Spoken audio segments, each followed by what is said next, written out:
All right, so this might be a pretty good article for future agents to go back and read.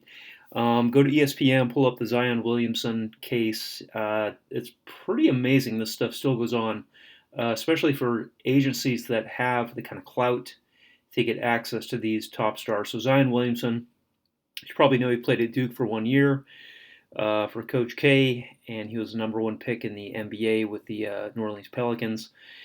So he apparently, some of this is a little bit murky, but he apparently signed a marketing agreement with an agent at Prime Sports Marketing down in North Carolina.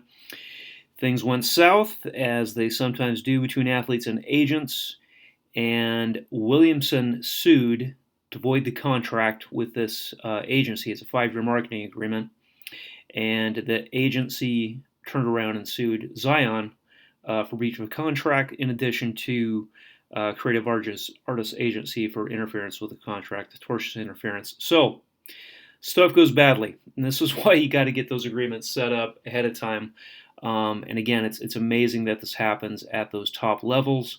So if it's happening there, if you are getting into sports agency, make sure you're getting these sort of administrative and seemingly easy stuff done before you get out there and market yourself. So Zion sued, and it turned out the judge voided the contract between Zion and the marketing agency because the agency or the agent or the agency didn't bother to get certified under the Uniform Athlete Agency Act in North Carolina.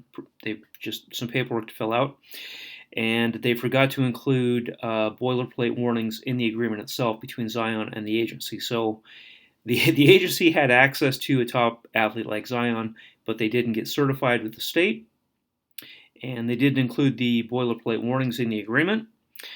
And also, Zion and his family notified the agency that they wished to terminate the agreement, but the agency was not on board with that. So, again, go to ESPN, pull up this case. It's one of those examples of why it's so important for new sports agents to read through the rules and regulations for the state, for the feds, for the schools. There is a bunch of regulations that have to be adhered to, because if you don't, down the road, the contract could be found void, and you may have to refund some money to the athlete, and any money that might be owed you may not get, because you got to have these administrative details done, getting certified under the Uniform Athlete Agency Act, including any kind of boilerplate warnings that are required, notifying the school, and it's as easy as that. So Zion was able to get out of the contract, and the agency is going to be losing out on a ton of commissions. Hope that helps.